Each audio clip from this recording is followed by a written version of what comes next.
Hoy, en 678, ganancias, asignación universal por hijo, jubilaciones, etc. ¿Por qué se puede sustentar todo a la vez? Cambios en el impuesto a las ganancias. El impuesto a las ganancias a partir de ahora. Sueldo bruto hasta 15.000, nadie paga. Sin distinción entre solteros y casados, esto es una novedad. Y es muy importante también. Y quien no pague ganancias va a recibir asignación familiar. Que además aumentan. Este es un reclamo que unifica a casi todas las centrales obreras. Fue un alivio para más de 1,5 millones de trabajadores. Está muy bien eso entonces. Sí, es una gran noticia, insisto, una gran noticia que va a volcar unos 5.000 millones de pesos al consumo solamente en lo que queda de este año. Después, la otra buena noticia es que también va a haber asignaciones familiares para otros 800.000 hijos de trabajadores. Cuando dice rige a partir del 1 de septiembre es el nuevo límite de 15.000 pesos. ¿Con el sueldo de agosto que cobras en septiembre o con el sueldo de septiembre que cobras en octubre? Es con el sueldo de agosto que se está pagando en septiembre. Lo que me sorprendió fueron las cantidades. Sí. La verdad, supera cualquier reclamo que usted analice. Nos fuimos a 15.000, hemos tomado una decisión superadora con esta visión, que paguen más los que más ganan. Audiencia en la Corte a 4 años de la sanción. Clarín obstaculiza la ley de la democracia. Hoy la Corte Suprema de Justicia recibe al gobierno y a Héctor Mañeto. ¿Está en juego la libertad de expresión? La propia Corte, ustedes integrantes de la Corte, han dicho que no. La Argentina no puede estar por más de 4 años con una ley votada en el Parlamento sin poder aplicarla integralmente. Necesitamos entonces la aplicación integral de la ley. Esperamos entonces que la Corte esté a la altura de las circunstancias. Esperamos que la Corte pueda entonces darnos la posibilidad a la Argentina y a la democracia de poder avanzar. Está en manos de la Corte que la Argentina y nuestra democracia pueda seguir dando pasos para adelante o que retrocedamos. Nos visita Eduardo Barcesat, abogado constitucionalista.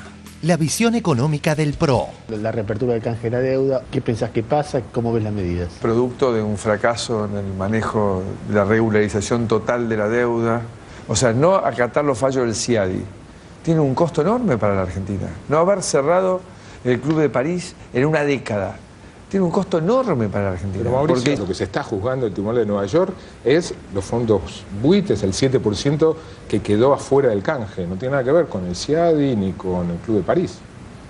Sí, pero es todo parte de lo mismo. Tiene nada que ver con el Club de París. Bueno, también. Tiene nada que ver con el Club de París. Bueno, también. Si tuvieras que votar hoy, ¿votás a favor del canje y del cambio de jurisdicción? Mientras sea beneficioso para el país, para la gente, no habría ningún problema. ¿Tenés opinión formada ya de eso? No, todavía no. Yo soy nuevo en todo esto, no pretendan ahora que yo dé cátedra de lo que no soy todavía. Bueno, te lo digo con respeto, sí, y como lo he dicho muchas veces, digo, yo hoy te pregunto, ¿qué opinión tenés del canje? Vos me decís, todavía no sé. La verdad que tenés unos cuantos, casi fuiste gobernador de Santa Fe, ¿no deberías saber qué opinión, por lo menos en el marco de cómo votar? Pero, a ver, no te... Mañeto le contestó a Víctor Hugo. Homenaje a Víctor Hugo esta noche, mira. Soy el demonio. Me cuentan que anoche en el programa del Grupo Clarín, alguien se disfrazó de diablo diciendo que yo lo había acusado de ser eso. La realidad es que yo me referí claramente a Mañeto. Si alguien quiere sentirse tan Mañeto que lo que se dice a Mañeto lo siente para él, es su problema. La Nación, un deudor recalcitrante. Diario La Nación, editorial. Deudores recalcitrantes. Tweet de Dante Augusto Palma. Pensé que el editorial de La Nación, Deudores recalcitrantes, hacía referencia al modo en que el diario se comporta con la fe. El síndrome de Peretti. En el mundo de la psiquiatría, Diego es un especialista, que exige diferentes diagnósticos y hay toda una polémica si se incorpora. No conozco el síndrome. No conoces el síndrome. No. Ibris. En el caso si se toma la locura como realmente está descrita, que está dentro de lo que se llama psicosis, estructura psicótica y todo eso, no podría gobernar un país, por favor. Eso se notaría en el segundo. No, porque no se notaría, no llegaría ni a ser militante barrial. Yo me río de esto, cuando se habla de... Pero ¿cómo? polemizar sobre si la presidenta está loca. A mí me parece una tremenda estupidez. Discúlpeme. Como yo digo, muy interesante el cruce entre el más grande de los simuladores y Diego Peretti. Gaby Michetti no interpretó el cambio de época. ¿Por qué PRO se abstuvo o votó en contra con el tema de la ley de fertilización asistida? No hay nada previsto para cuidar y para guardar esos embriones, pero sobre todo en términos de identidad, que es el tema grave. El día de mañana, ese embrión es implantado en otra mujer y no tiene la posibilidad de saber quiénes son sus padres biológicos. Y nosotros estamos totalmente en contra de eso. Fue el único bloque que votó en contra. Pero estamos totalmente en contra de eso, porque es lo mismo que con el tema de los desaparecidos. Porque es lo mismo que con el tema de los desaparecidos. Como decía un catalán, voy tratando de crecer y no de sentar cabeza. Vive de barrio, buen tropero en la partida, miembro más del circo desesperado, un punto en un planeta, un bicho que camina. Otro día de gananciosas noticias. 1. Aumento de ventas en Super y Shoppings. Ámbito.com. Ventas en Super crecieron 16,5% y en Shopping 19,7%. Das. Fútbol permitido ya es un clásico del domingo.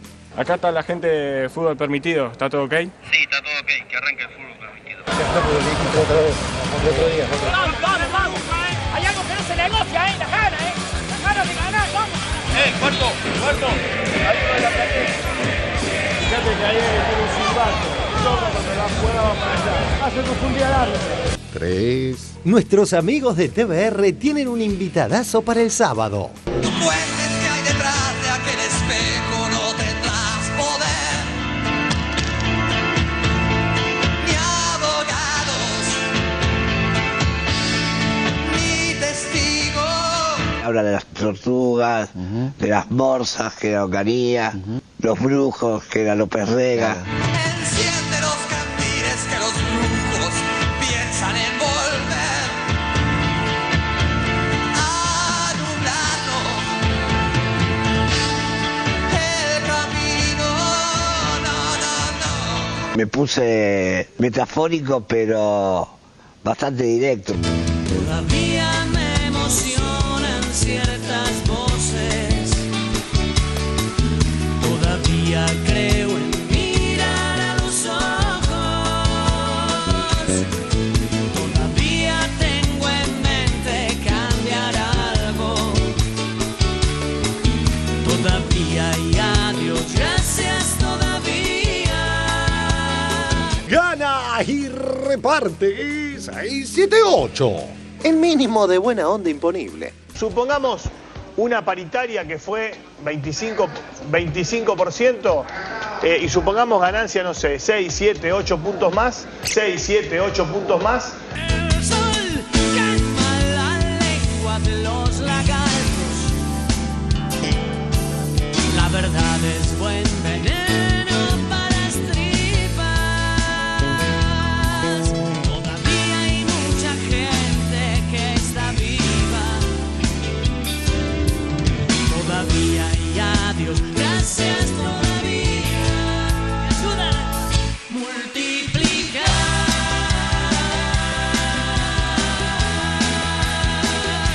Es la tarea, es la tarea, es la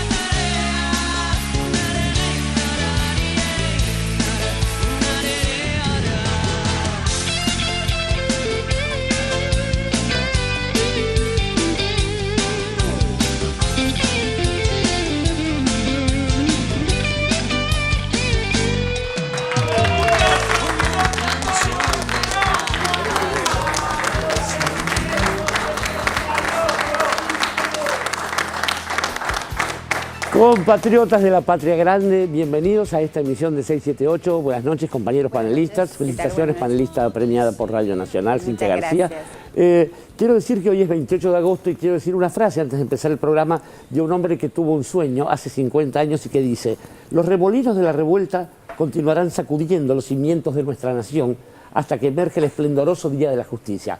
Martin Luther King Jr. Y me parece bien, después de estas palabras, presentar a nuestro invitado de hoy, el doctor Eduardo Barcesat. Bueno, muchas gracias.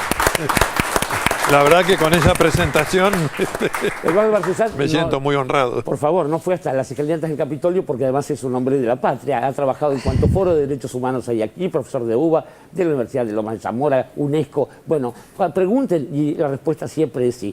Vamos a ir al primero de nuestros informes. A ver, ¿por qué será que ahora habrá condiciones para dar cierto tipo de, expresiones de parte del Poder Ejecutivo? ¿Por qué algunos no lo creen?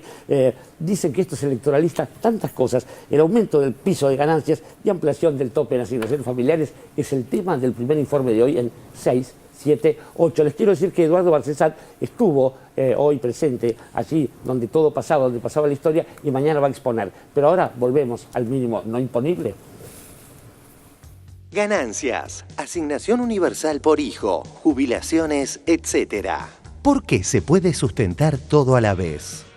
El anuncio de ayer respecto del impuesto a las ganancias, sumado a los recientes aumentos de la asignación por hijo y de los haberes jubilatorios, ambos por encima de cualquier medición de inflación, ponen en el centro del debate la siguiente pregunta. ¿Por qué ahora existen las condiciones para sustentar a la vez estos y otros beneficios y en otros tiempos, por el contrario, se bajaban sueldos y jubilaciones y no había fondos para ni siquiera fantasear con asignaciones o coberturas supletorias? Cambios en el impuesto a las ganancias. El impuesto a las ganancias a partir de ahora. Sueldo bruto hasta 15.000, nadie paga. Sin distinción entre solteros y casados, esto es una novedad. Y es muy importante también. Y quien no pague ganancias va a recibir asignación familiar. Que además aumentan. Este es un reclamo que unifica a casi todas las centrales obreras. Un alivio para más de 1,5 millones de trabajadores. Está muy bien eso entonces. Sí, es una gran noticia, insisto, una gran noticia que va a volcar unos 5.000 millones de pesos al consumo solamente en lo que queda de este año. Después, la otra buena noticia es que también va a haber asignaciones familiares para otros 800.000 hijos de trabajadores. Lo que estuvo bueno en la presentación que hizo hoy el Chegaray es que explicó por un lado cómo va a dejarle a gran parte de la sociedad de pagar impuestos y a su vez contó cómo va a ser para recaudar, lo que es mediante el gravamen del 15% a la compra-venta de acciones, actividades que están por fuera de la bolsa de comercio. Es decir que la compra y venta de acciones fuera del mercado de accionarios, sí, fuera de la bolsa. La bolsa de la Ciudad de Buenos Aires. Es decir que por primera vez se estaría grabando la actividad financiera. Cuando dice rige a partir del 1 de septiembre es el nuevo límite de 15.000 pesos. ¿Con el sueldo de agosto que cobras en septiembre o con el sueldo de septiembre que cobras en octubre? Es con el sueldo de agosto que se está pagando en septiembre. Lo que me sorprendió fueron las cantidades. Sí. La verdad, supera cualquier reclamo que usted analice. Hoy leía en el diario Clarín, la página 17, un artículo donde hacían un análisis de si hubieran incrementado el mínimo no imponible, tomando en cuenta desde el año 2001 hasta la fecha la inflación, y estarían, el cálculo que estaba haciendo el diario daba cuenta de algo así de 10.000 o 12.000 pesos mensuales de salario bruto que quedaría como mínimo no imponible. Nos fuimos a 15.000, hemos tomado una decisión superadora con esta visión, que paguen más los que más ganan. La oposición, como era de esperar, vio en esta fenomenal suba de salarios motivaciones electoralistas, tal como había hecho con la Ley de Democratización de Medios, la asignación por hijo, la Ley de Movilidad Jubilatoria, el fútbol televisado para todos, etcétera, etcétera. Bienvenido sea, porque si no lo aplicaba, la crítica era porque no lo aplicaba. Ahora que lo aplica es electoralista, bueno, lo de siempre. Es un anuncio que Cristina Kirchner no lo vincula, pero tiene una connotación electoral para recuperar algunos votos. Creemos que llega por urgencias políticas y electorales. En una medida claramente electoral. Es una medida electoralista. Obviamente es una decisión que está muy vinculada con el objetivo de tratar de recuperar algunos votos. Doctor, ¿cómo le va? Buen día. Buen día, Alejandro. ¿Cómo tomó estas reacciones por parte del gobierno en las últimas 72 horas? Bueno, evidente que se huele a una respuesta electoral, ¿no? Hay una nota de opinión de Joaquín Morales Solá que dice todo sea por los votos. Si no hubiera anunciado el gobierno esta reducción, este cambio impositivo, seguramente la nota se hubiera escrito igual, pero hubiera tenido otro título, ¿no?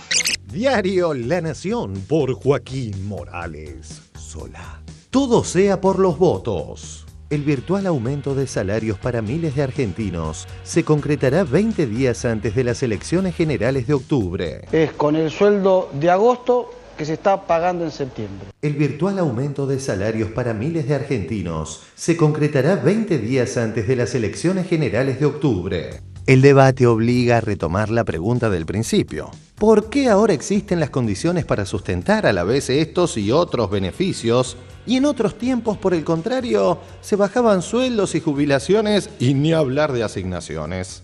Cuando les tocó integrar esos gobiernos, estos fueron los dichos y hechos de quienes hoy dicen: yo también hubiese subido el mínimo no imponible, aumentado jubilaciones, creado la asignación universal y sacado al monopolio el negocio del fútbol. Necesito que me ayuden a los temas económicos, por eso le pedí a Redrado. Esta modificación cambiaria que ha hecho el ministro Cavallo. Sin duda tenés en el ministro de Economía probablemente al economista más talentoso, más creativo que tiene la Argentina. La convertibilidad está fuerte, que están los recursos, las espaldas suficientes como para respaldar el 1 a 1. Reducción, salarios, pensiones, jubilaciones. Bajarle el sueldo a los jubilados. Estamos poniendo esta regla tan firme, durísima, pero creemos que lo tenemos que hacer. Se decidían las cosas en otro país, en España. Patricia Burri se subía a un avión, se iba a Madrid, y en España, en otro país, se definía el destino de aerolínea. Ni bien tengamos un acuerdo, vamos a ir a sellarlo a España para lograr que la empresa siga adelante. Es decir, en la provincia de Buenos Aires sí son aliados a Massa, entonces. Es un acuerdo que nosotros llamamos distrital, con 3 candidatos a diputados en la lista de Massa. En su momento me tocó defender de la convertibilidad, porque es un modelo que se basa en el ahorro propio, en el ahorro nuestro, con diferentes precios relativos, con sueldos más bajos, quizás podamos crecer. El cargo de jefe de gabinete de ministros. Sí, juro. ¿Tiene rumbo la Argentina de hoy? ¿Estamos yendo hacia alguna parte? Yo creo que sí. El presidente ha demostrado que no le tiembla el pulso. Creo que el gobierno muestra que gobierna. La suba de impuestos son necesarias para bajar el déficit. El gobierno muestra que gobierna. Hace años que esperamos un milagro que nos devuelva nuestra riqueza. Pero no hay milagro. El PRO es algo nuevo. Ahora quiero que conozcas a Carlos. Carlos Melconian. ¿Hacia dónde estamos yendo finalmente? El sistema bancario que está muy sólido y que si Argentina sale de esto, el modelo bancario argentino se va a exportar. Quiero que conozcas a Carlos. Carlos Melconian. Claro ejemplo del vínculo esencial entre dichos, hechos y sustentabilidad. Lo constituye que la propuesta de Carrió acerca de la asignación por hijo de ninguna manera hubiese permitido los recientes aumentos superiores a cualquier índice inflacionario. El ingreso universal a la niñez significa que todos los chicos de la Argentina, ricos y pobres, tienen 200 pesos por mes. De esa manera se libera la pobreza de cualquier gobierno, del gobierno de Kirchner, de un futuro gobierno nuestro. La asignación la tenemos que dar a los que necesitan. Darle el derecho a los bisnietos de la señora Marita Fortabat o a los nietos del doctor Biolcati no me parece adecuado. Para cerrar y celebrando la gran noticia, vuelve a 678, la sección Opciones Múltiples. Que se llamara Multiple Choice en tiempos de la colonización, ¿se acuerda? Y la pregunta es, si observamos estos rostros de Salomone, García y Bonelli, ¿qué noticias nos imaginamos que están anunciando? 1. Un trágico terremoto que costó miles de vidas. 2. La derrota de Piquito Mónaco en el US Open. O 3. Una suculenta suba de salarios originada en el aumento del mínimo no imponible. El enigma de hoy no parece tan fácil de resolver, ¿eh? Pero lo que es seguro es que la tercera opción no es. Es imposible suponer que expresiones tan desoladoras acompañen el informar tan lindo anuncio. Vayamos a la solución. Se eleva el piso de impuesto a las ganancias para aquellos que ganen 15.000 pesos brutos. Brutos. También anunciaron un cambio en los rangos de las asignaciones familiares. Van a percibir las asignaciones familiares aquellos que cobren menos de 15.000 los solteros y menos de 30.000 el grupo familiar. Actualiza un poquito la inflación, pero no recupera todo lo que el Estado, la FIP hizo metiendo la mano en el bolsillo en estos últimos años.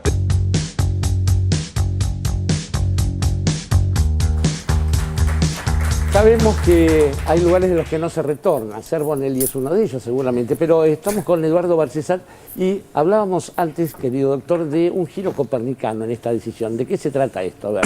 Bueno, me refiero específicamente a la decisión de la presidencia de enviar un proyecto de ley abriendo nuevamente el canje de los bonos de la deuda externa argentina en las mismas condiciones de los canjes anteriores, pero con una variante fundamental, que es que para los nuevos bonos, para cualquier reclamo que refiera a ellos, se aplicará la ley y la jurisdicción argentina.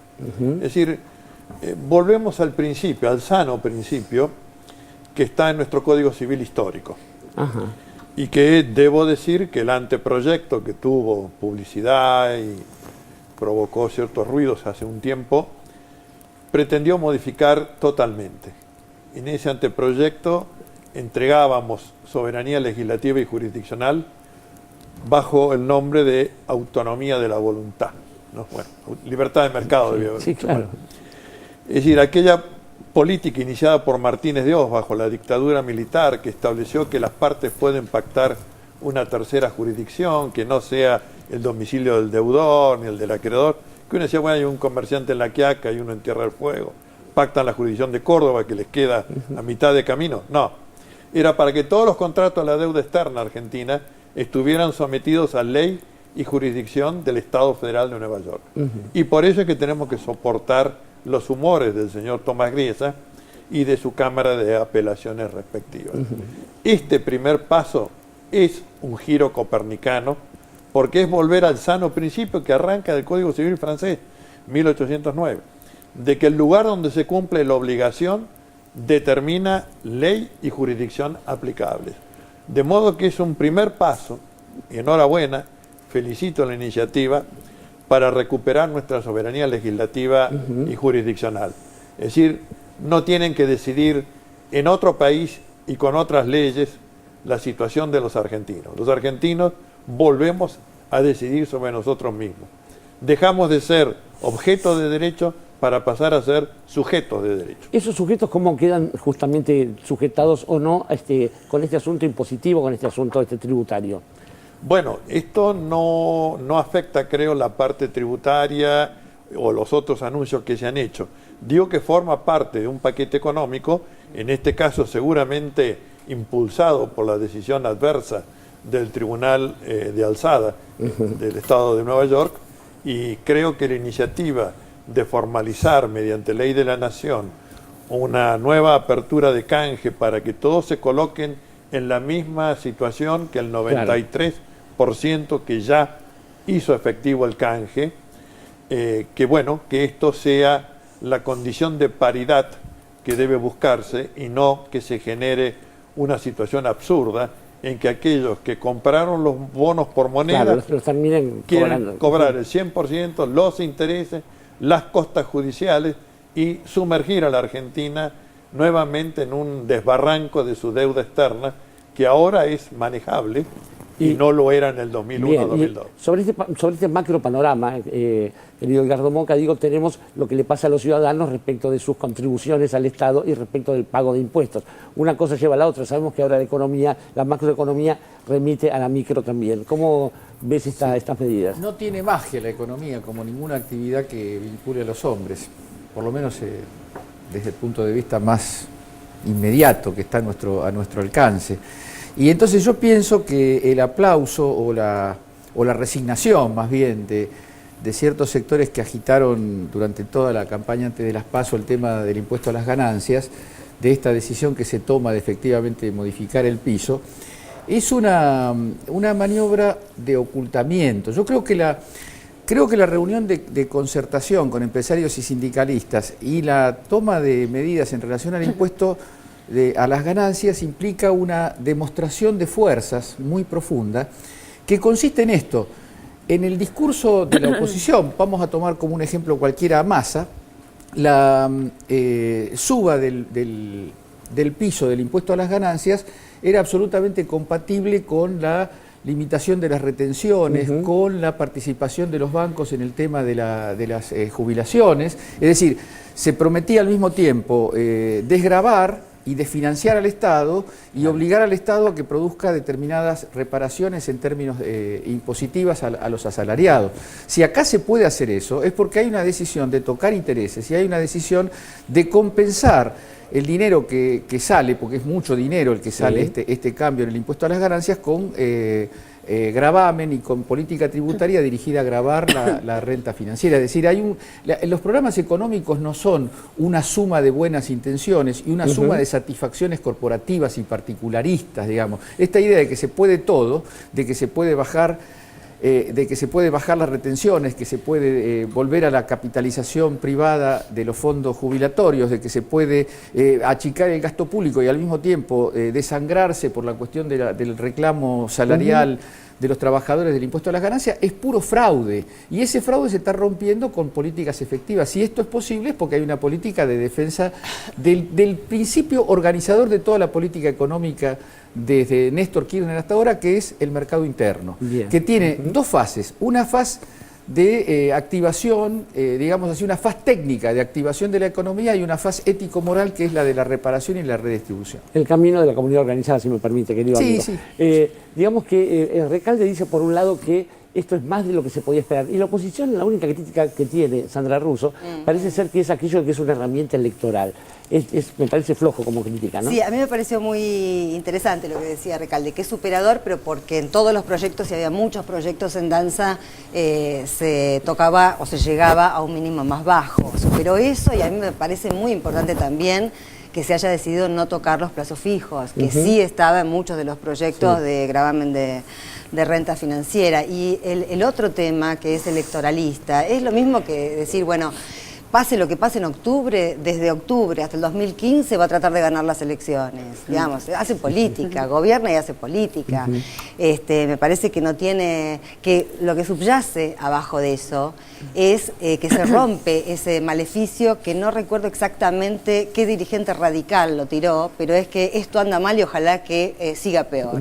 ¿No? Sanz, claro. Nos acordamos que fue Sanz, con eso, bueno, se rompió ese maleficio, me parece. Bueno, tienen que hacer política. Tienen que hacer política. De política se trata cuando hablamos de aquello que ha conmovido a la opinión pública de hoy. Desde hace 4 años, hace 4 años que tenemos sancionada una ley de medios, hace 4 años que Clarín viene tratando de que esto no funcione, hace 4 años que hay una corte a la que le hacen la corte muchas personas. Hoy hubo mucha gente en tribunales, hoy se empezó a discutir justamente el capítulo final de todo esto. Esperamos que el capítulo final, un final feliz. Vamos al informe. Audiencia en la corte a 4 años de la sanción. Clarín obstaculiza la ley de la democracia. Justo en el día del cumpleaños de Clarín y tras los apoyos de la Iglesia y la ONU a la ley democrática y democratizadora, comenzaron las extrañas audiencias convocadas por la Corte. Hoy la Corte Suprema de Justicia recibe al gobierno y a Héctor Mañeto. ¿Está en juego la libertad de expresión? La propia Corte, ustedes integrantes de la Corte, han dicho que no. Corte Suprema de Justicia de la Nación, 22 de mayo de 2012.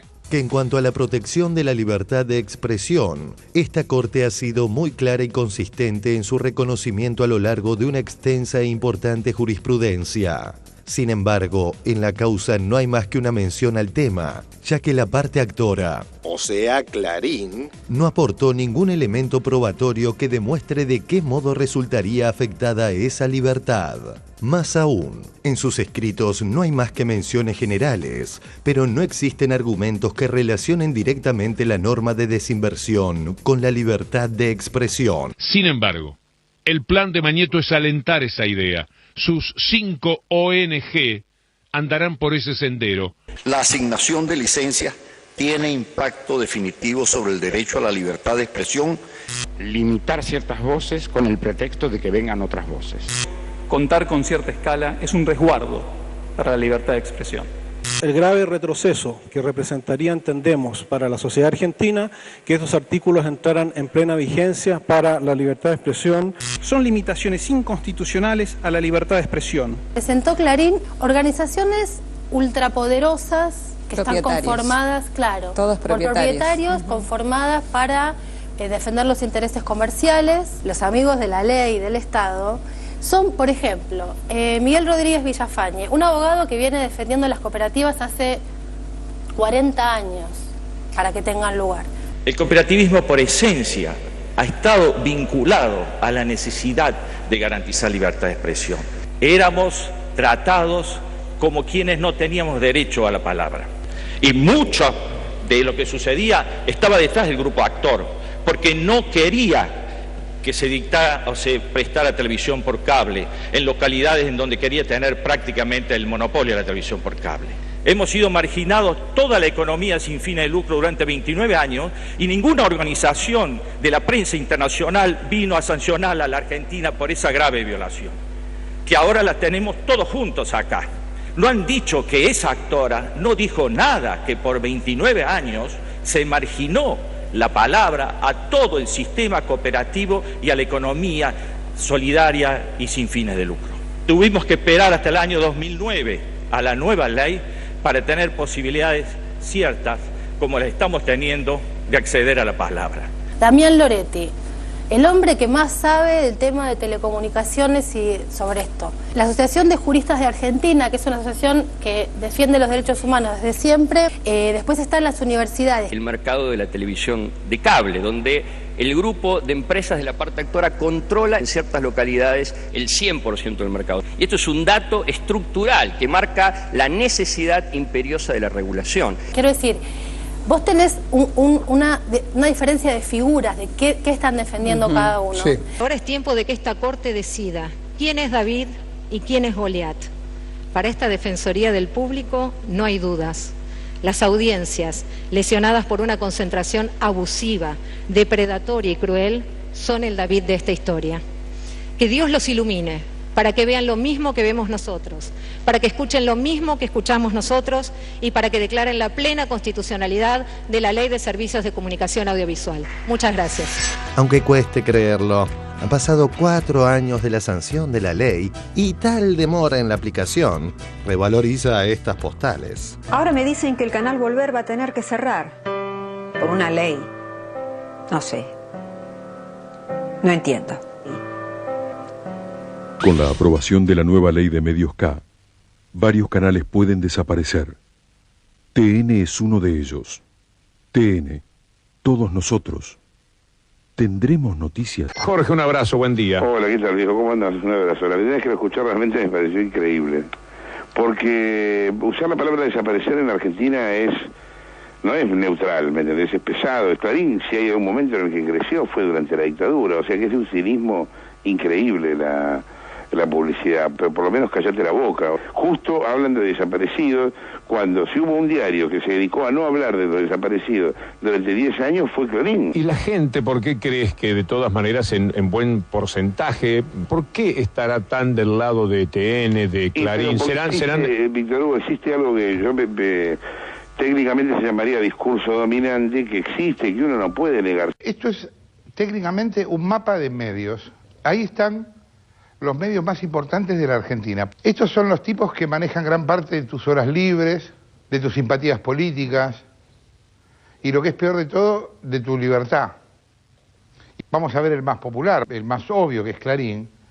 Grupo Clarín tiene la totalidad del diario Clarín, el 50% de Teis Sports, el 50% de TSC, el 99,2% de Artear, que a la vez tiene el 50% de Carburando, el 30% de Ideas del Sur, el 100% de Canal 13.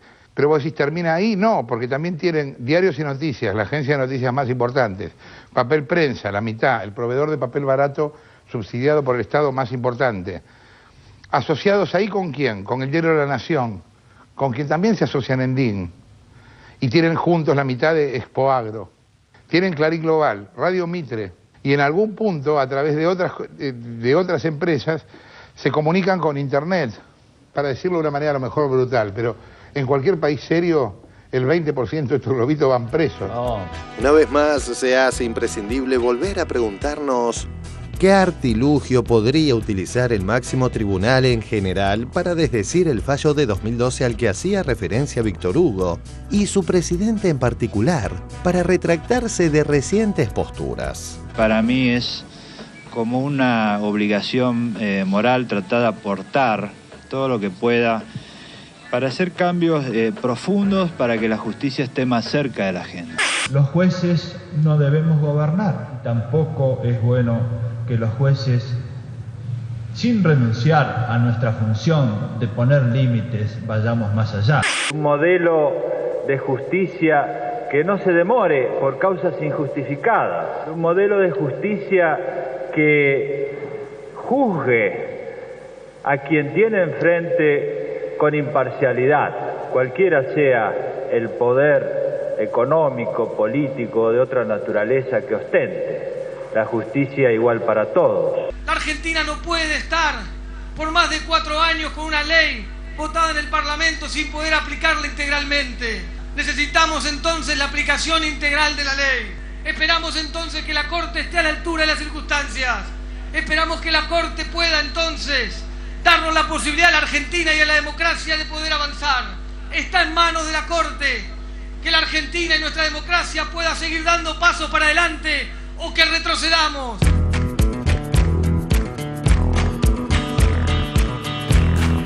Bueno, 4 años es un periodo presidencial, ¿no? Hay cosas en las que el tiempo pasa más rápido, casi a la velocidad de la luz. Eduardo Barcesat.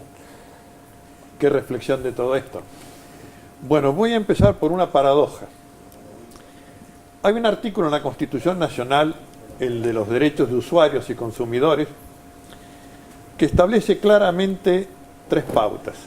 La primera es que debe, en la prestación de servicios o de bienes, brindarse información veraz y adecuada.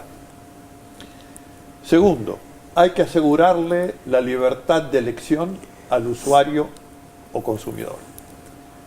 Tercero, las autoridades deben controlar la formación de monopolios naturales o legales. Esto se puso en el año 94 en un capítulo 2 llamados Nuevos Derechos y Garantías, que integra junto con el capítulo 1 histórico la primera parte de la Constitución. Bueno, tienen la misma jerarquía. Es la cláusula específica. Es aquella sin cuya mención, tratamiento no puede resolverse esto. Quiero que la opinión pública sepa que la Cámara Civil y Comercial Federal en ningún tramo del voto de sus 3 integrantes nombra siquiera al artículo 42 de la Constitución Nacional. Es decir, resuelve esto invocando 2 cláusulas. El derecho de propiedad del artículo 17, la libertad de prensa del artículo 32, libertad de prensa que ya está claro que no está afectado por esta ley, lo ha dicho la propia Corte Suprema de Justicia de la Nación, pero ellos siguen diciendo que el artículo 32. Ahora, uno tendría que preguntarse, ¿qué ejemplar de la Constitución tienen que le falta el artículo 42 y que como toda norma posterior y específica es la que prevalece sobre la del derecho de propiedad privada, que además reconoce límites como todo derecho? También el derecho a la vida en la Constitución tiene límites. Caso de interés nacional, caso de guerra, se pone en riesgo la vida de los ciudadanos argentinos. Bueno, pero hay un interés superior. Mucho más con la propiedad. La propiedad por razones de interés o utilidad pública. Hay previsiones normativas para esto, ya en la Constitución histórica y en la ley. Entonces, sin ingresar a si las licencias han sido bien adquiridas o no por el Grupo Clarín, uno tiene que decir desde dónde leo y resuelvo este conflicto. Desde el derecho de propiedad privada, intereses económicos. Acá no reclaman plata, piden una declaración de inconstitucionalidad. O lo resuelvo apoyándome e interpretando la Constitución desde la norma última incorporada, que además de ser posterior, es la ley específica, la norma específica. Y este bordado o surcido quirúrgico que hacen de que le rebanan un tramo, lo que hace el fallo, para preservar la parte que le duele a Clarín sacarla, esto es una forma de legislar por sobre el poder legislativo de la nación. Entonces, tenemos una ley que tuvo un amplio debate en la sociedad, que logró mayorías muy encomiables, numéricamente consideradas, además de los votos fundados, en el debate en ambas cámaras del Congreso. Y resulta que ahora la astucia de jueces viene a recortar esa ley, que es un todo sistémico, para decir, no, este tramo que le duele a Clarín es inconstitucional. ¿Esto es realmente control de constitucionalidad o esto es preservar el privilegio de un grupo hegemónico dominante? Yo creo que no resiste el menor análisis, que esto además es una cuestión de puro derecho. Acá tampoco interesa mucho interrogar sobre cuántas señales, etcétera. Toda esa ponderación de criterios de conveniencia y oportunidad ya las hizo el legislador. Y en toda doctrina constitucional se enseña que el que crea la norma es el primero que está obligado a ejercer el control de constitucionalidad. Entonces, bueno, ese control ha sido ejercitado por el pueblo de la nación argentina a través de sus representantes. ¿Qué es lo que van a encontrar los jueces? ¿Cuál es la astucia de la resolución para decir que hay que recortar esto así y sacar 4 incisos de las disposiciones normativas? No, lo que han hecho es sacar aquello que puede dolerle tal vez económicamente. Y digo tal vez, porque en definitiva el proceso de adecuación es un proceso donde se canjean licencias por dinero, así que recibirán dinero. Y no está en juego en este expediente. De modo que si en 4 años no se ha podido advertir que el fallo en crisis no menciona la norma específica sobre el control de la competencia que debe ejercer las autoridades, y cuando decimos autoridades en la Constitución, está diciendo gobierno federal, gobiernos provinciales y gobiernos locales, y los 3 poderes que conforman los gobiernos provinciales y el gobierno federal.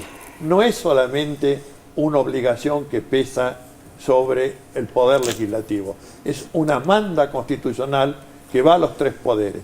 Y los 3 poderes han jurado a la Constitución el deber de observancia a la supremacía de la Constitución Nacional. Y esto es lo que define además en esencia la función judicial, asegurar esa supremacía de la Constitución Nacional. Y vaya, la norma específica, la norma posterior, la que debe ser rectora en la interpretación del caso, es la que no es siquiera invocada en el fallo recurrido. Creo que esto no amerita mucho tiempo de examen, ¿no? Bueno, esto es lo que tenemos que ver que se resuelva. ¿Esto, Eduardo Balcesar, va a ser el eje de su exposición mañana, supongo también? O digo, para tener un anticipo, así en exclusiva, Balcesar. No le pasemos datos. A ver si entienden de una buena vez, loco. Yo lo que no entiendo, digo, Cintia García, a ver si me ayuda también. A ver, hay 4 tipos que estaban hablando ahí acerca de libertad de expresión. No está en juego, a ver si nos entendemos. No está en juego, siguen hablando de eso. Digo, después está esto que decía Balcesar. Digo, a ver, hay alguien que está muy confundido. Mira, la que nos puede ayudar y ayudó mucho en el planteo de los argumentos es la Procuradora General de la Nación, Alejandra Gil Carbós, cuando dice: le pido a la Corte que se atreva a dar un fallo histórico que revele las falacias de este escandaloso proceso. Y la verdad que me parece que todos teníamos la percepción de que la propia audiencia de la Corte Suprema estaba atravesada por la falacia. Fue Horacio Berbisky quien puso de plano la discusión cuando en el breve tiempo que le tocaba, había 15 minutos para cada amigo de cada una de las partes. Estuve todo el proceso escuchando los argumentos, pero la sensación era que estábamos frente a una fantochada, digamos, esta audiencia no era necesaria. Y Horacio Berbisky se planta frente a la Corte y le dice: nosotros desde el CELS fuimos quienes colaboramos en la depuración de este mismo tribunal hace una década. Venimos desde este lugar y decimos que nos parece que se está desvirtuando, no estamos de acuerdo con que se desvirtúe la figura del amigo Escurial, los amigos de la Corte, en un amicus parte, ¿no? O sea, y que que la Corte Suprema ponga en el plano de igualdad al Estado Nacional y al Grupo Clarín aplana la discusión. Y una frase que me pareció importantísima, dice: además de las partes en este expediente hay un país afuera, y me parece que ese es el eje de la cuestión. Esta audiencia remarca, y esto ya tiene que ver con apreciaciones, que la Corte Suprema está ante un dilema: si seguir el espíritu corporativo y defender los intereses del Grupo Clarín o entregar sus carreras jurídicas a una declaración de inconstitucionalidad. Este retraso en el fallo es una alarma de que no se atreven a fallar en contra del Grupo Clarín. Yo me pregunto, puntos y la Corte Suprema, los integrantes de la Corte, se van a atrever a entregar sus carreras jurídicas a una declaración de inconstitucionalidad a todas vistas inconducente. La propia Gil Carbó habló del grupo mediático como extorsivo, de afectaciones a la democracia, de falacias. Debería ser esta Corte justamente destrabar esa situación. Este retraso no pareciera ir en ese sentido. Ojalá, como dijimos con Víctor Hugo a la mañana, que tengamos que pedirle disculpas a la Corte por un fallo histórico a favor de la ley de medios. Sí, en cualquier caso, sí. Es verdad que fue presentada como una no sé si no hacía falta, digamos, esta audiencia. Para los argumentos estaba... Pero de todas maneras, a mí me parece que a las 9 de la mañana llegamos ahí con la idea de que esto estaba de más. Pero a las 3 de la tarde me parece que nos dimos cuenta que vino bien. Porque ver a 5 o 6 personas de parte del grupo Clarín explicando que ellos, por ejemplo, la libertad la asimilaban dijeron cosas así: cuanto más grande es económicamente el grupo, claro, más libertad hay. O sea, si tenés mucha plata, tenés posibilidades de ser libre. Si no, no. Y si no lo sos, salí a buscar plata. Si sos un medio precario, estás sujeto a extorsión. ¿Sí? La libertad de expresión es lo mismo que tener mucho dinero. Y una frase, por ejemplo, del ex gran intelectual Eliseo Verón, que dijo directamente, la voy a citar textual porque me pareció increíble: multiplicar las voces en este contexto me parece descabellado. Bueno, entonces uno escucha esos argumentos y si tenías alguna duda respecto de qué cosas hay que defender, bueno, quedó clarísimo. Y del otro lado yo haría una sola aclaración en una partecita que vimos cuando Víctor Hugo dice el gobierno y el grupo Clarín. Efectivamente, mañana el AFCA como representante del gobierno, como una de las partes, irá y el grupo Clarín por otro lado. Pero hoy estuvo el Estado, porque ninguna de las personas que hablaron hoy a favor de la ley son personas que están ahí puestas por un gobierno. Estamos hablando de personas que hace décadas que vienen con esto. Me parece que eso es muy importante marcarlo porque no estamos hablando, de hecho, es una ley que va a regir, iba a regir ya mucho después que el kirchnerismo, con lo cual creo que se está hablando de algo muy de fondo y hoy Clarín quedó desnudo. Sí, retomo lo que decía Marcesati, te parece la profecía de Montesquieu que la razón la tiene el de Maguita, finalmente, es el derecho de propiedad, volviendo sobre esto. Bueno, yo diría que si leen los borradores de Marx van a encontrar que efectivamente... Antes que Discépolo, efectivamente la libertad y la igualdad son en la función del patrimonio o en la medida del patrimonio. De manera que han sido unas expresiones profundamente marxistas, la de los defensores del grupo Clarín. Bueno, formará parte del núcleo de paradojas insalvables que esta audiencia ha suscitado. Yo querría poner el acento en un tema más. Intervino un director de un centro de estudios de Derecho Constitucional y Economía, el doctor Sola. Puedo tener y tengo todo el respeto intelectual por él, pero dijo algo tan grave como que la ley es siempre algo incompleto, que se realiza en el fallo del tribunal.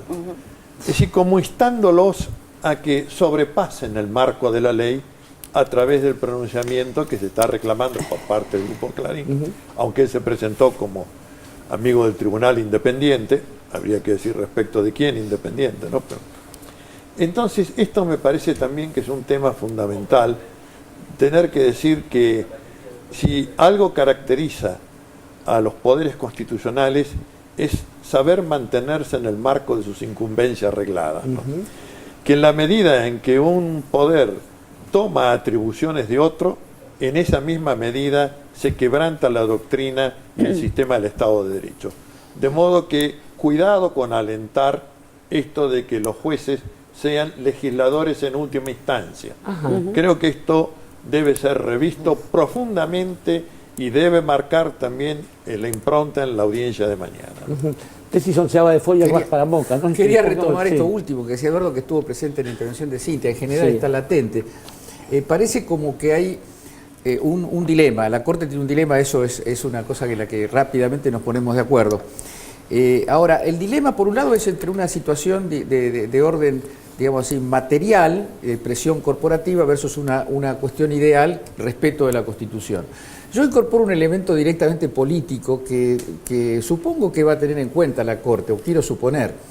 Desde el punto de vista coyuntural de la memoria corta, la Corte se tomó el tiempo para dejar pasar los momentos en los que un fallo adverso a Clarín hubiera respondido a una relación de fuerzas, y está en condiciones hoy de fallar en un escenario distinto. Ahora, hay una cosa que se interpone ahí, que es la memoria larga de la democracia argentina, y que este gobierno ha hecho más que ningún otro en construir esa idea de la memoria larga. Muchos en los 70, del 76 al 83, muchos en los 90 creyeron en que la única memoria que funcionaba era la memoria corta.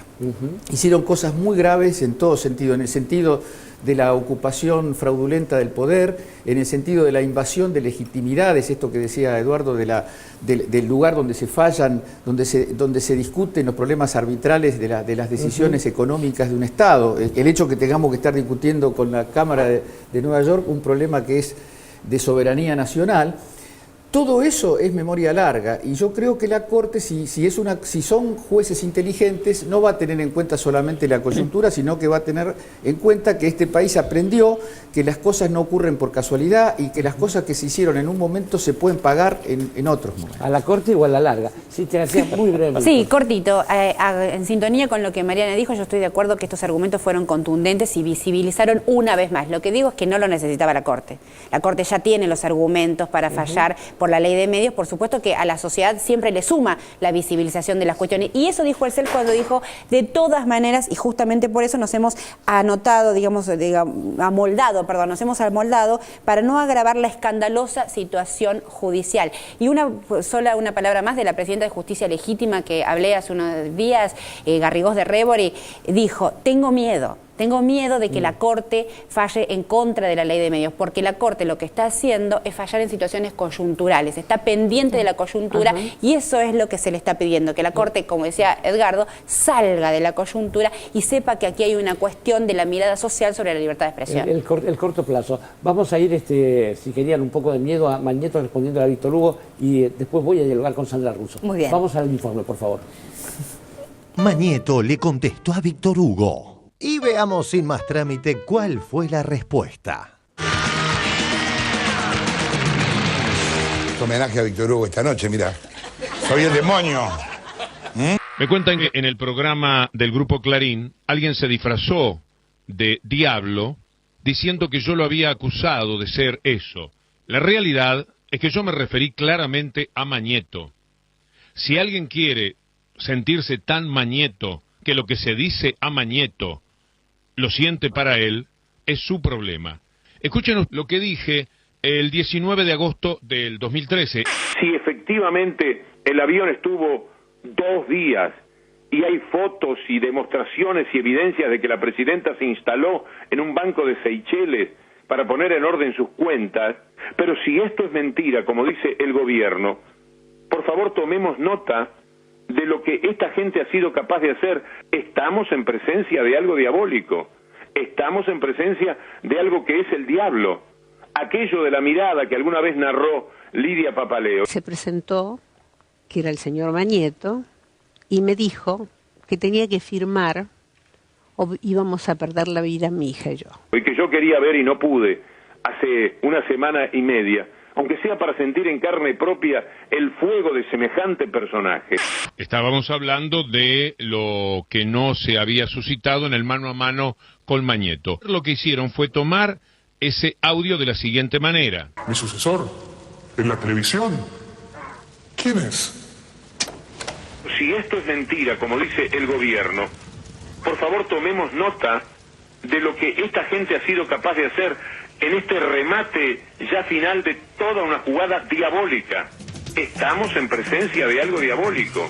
Estamos en presencia de algo que es el diablo. Esto que veían de Víctor Hugo es el serio, ¿eh? A ver si vuelvo a ser yo. Ahí está. Esto que veían de Víctor Hugo es el serio, ¿eh? No era una joda. Por eso es homenaje a Víctor Hugo esta noche, mira. Soy el demonio.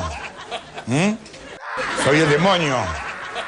Hicieron los cortes como para que la acusación fuese al conductor del programa, a La Nata, y no a Mañeto. No cabe ninguna duda a quién me estaba refiriendo. El archivo muestra a Mañeto hace muy poquito tiempo pensando lo mismo que Víctor Hugo pensaba ayer y que también piensa hoy. La gran mayoría no leyó la ley. Yo quisiera tener un debate con mucha gente que, hablando de la ley, no la leyeron, dicen cualquier pavada. Porque si vos pensás argumentos del tipo, el gobierno va a intervenir a los programas y si uno dice una cosa se lo va a poder echar, es una estupidez. Ninguna ley va a decir eso. Es una discusión en la cual muchos de los participantes no tienen la más puta idea de lo que están hablando. ¿Y la gente, por qué crees que de todas maneras en buen porcentaje, por qué estará tan del lado de TN, de Clarín?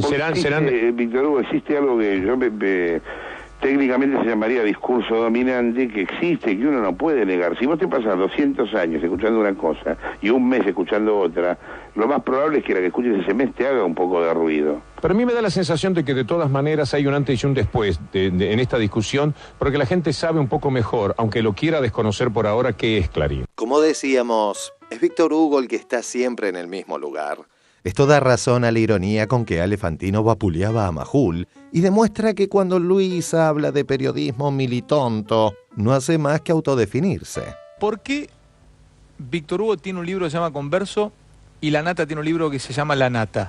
Porque La Nata también era un tipo bastante crítico del Grupo Clarín. ¿Pero por qué no tienen los dos el mismo título? O el de Víctor Hugo se llama Víctor Hugo, el de Nata La Nata, o los dos se llama Converso. Hagamos periodismo profesional y básico, no periodismo militante o militonto. ¿Por qué no se lo critica a Macri? ¿En qué no se lo critica? Yo lo critico, ¿en qué? No se los trata de igual manera a gente como Mauricio, hablamos de obra pública y todo, sí. Se habla de Lázaro Báez, se habla de Cristóbal López. Hablar de Caputo, porque también creo que estaban haciendo unos trabajos sobre Caputo, que creo que es el de la obra pública Nicolás Caputo es el amigo de Macri, que, hasta donde yo tengo entendido, llevó la valija con el dinero a los secuestradores cuando liberaron a Mauricio Macri, muy cercano a él. ¿Y Caputo tiene obra pública en la capital federal? A ver, yo no tengo información sobre eso. Obra pública no sé.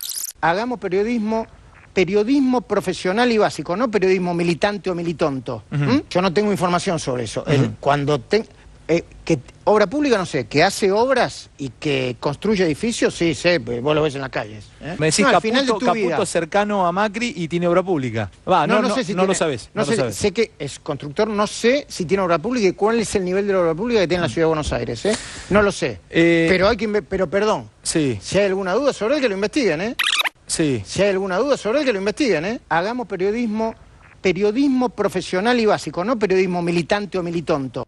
Y de militonto a milipiola. La columnista de Duro de Domar con maestría se refirió al cruce entre el periodista militante Castro y Diego Peretti. Como yo digo, muy interesante el cruce entre el más grande de los simuladores y Diego Peretti. Mundo de la psiquiatría, Diego es un especialista que exige diferentes diagnósticos y hay toda una polémica si se incorpora. No conozco el síndrome. No conoces el síndrome. No. En el caso si se toma la locura como realmente está descrita, que está dentro de lo que se llama psicosis, estructura psicótica y todo eso, no podría gobernar un país, por favor. Eso se notaría en el segundo. No, porque no se notaría, no llegaría ni a ser militante barrial. Yo me río de esto, cuando se habla de... Pero ¿cómo? Polemizar sobre si la presidenta está loca. A mí me parece una tremenda estupidez. Discúlpeme. Sí hay rasgos, sí puedo distinguir en el mundo político y en el mundo periodístico y en el mundo artístico, lo que nosotros llamamos neurosis, pero con diferentes rasgos, rasgos histéricos, obsesivos, psicópatas, hay en la política, en el periodismo y dentro de nuestra profesión, hay psicópatas. Sí, psicópatas. No. Vos hiciste dos funciones ayer. Yo sí. Sí, eso sí lo puedo detectar. No voy a dar nombre, pero la entrega al Martín Fierro el otro día fue patente. Como yo digo, muy interesante el cruce entre el más grande de los simuladores y Diego Peretti.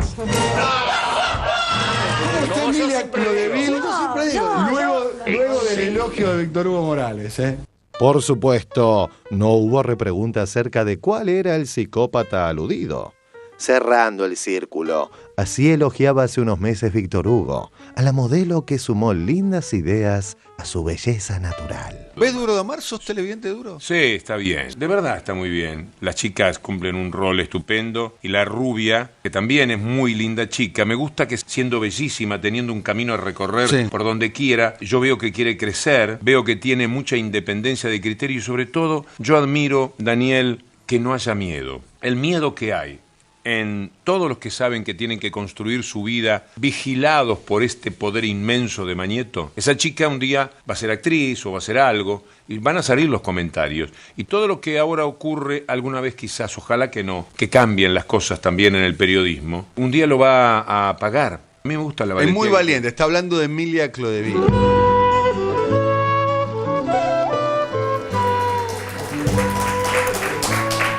Bueno, somos un poco platónicos, estamos del lado de la belleza, nosotros estamos Sandra Russo justamente en este sentido lo decía. Sí, bueno, me quedé enganchada con la palabra, con lo último que decía Víctor Hugo sobre el miedo, ¿no? Y recordaba esta mañana cuando escuchaba las exposiciones, que esa gente que hablaba de un grupo que pelea presuntamente por la libertad de expresión, hace unos meses pretendió que un grupo de periodistas fuéramos 10 años presos. Sí, señor. Entonces me parece que eso hay que tenerlo presente porque ahí se terminaban las palabras, ¿no? Ahí no había amigos de ningún tribunal posible y la denuncia la presentaron.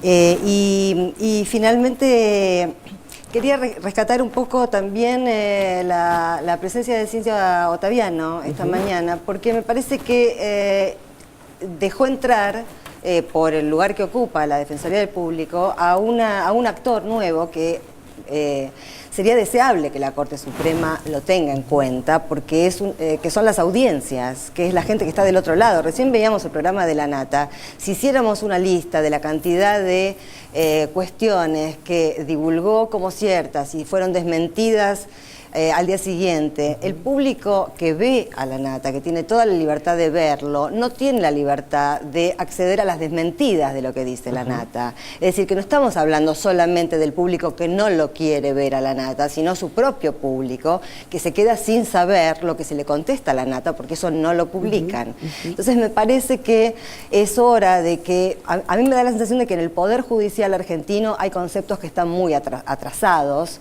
que en relación a la libertad de prensa se manejan conceptos que son muy viejos, casi te diría del siglo XIX, y me parece que es hora de poner en su justo lugar la necesidad del acceso a la información. Es imposible, me imagino, un fallo justo sin contemplar el acceso a la información. El texto de la ley tiene además una sucesión de definiciones, estaba hojeando hoy la edición de la Universidad de Quilmes, donde uno puede ver la complejidad del tema y lo lejos que están algunas definiciones.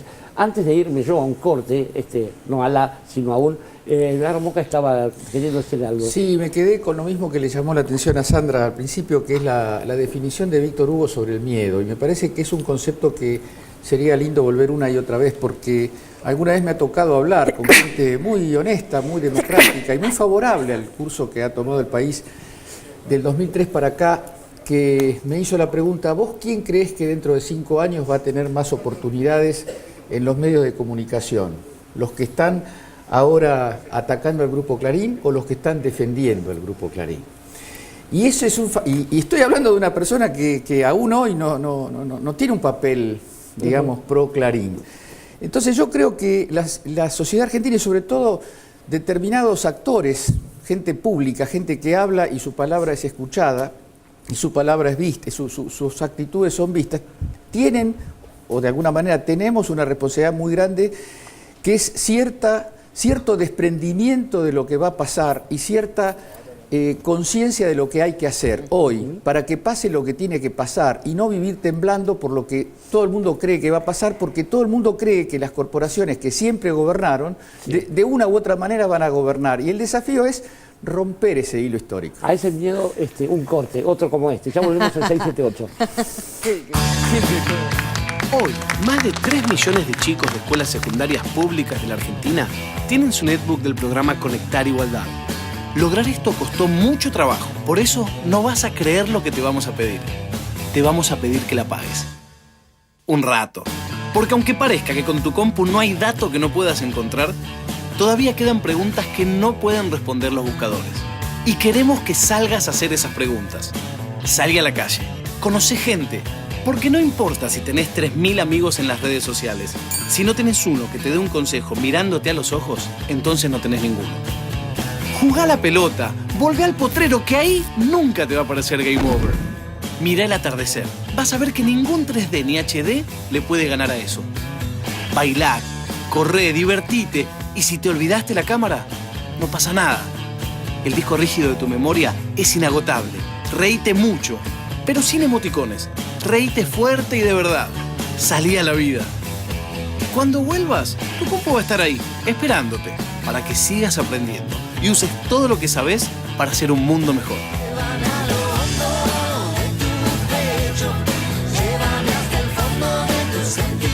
ANSES, con nuestros chicos y con cada argentino siempre. No voy a parar, ya no tengo duda.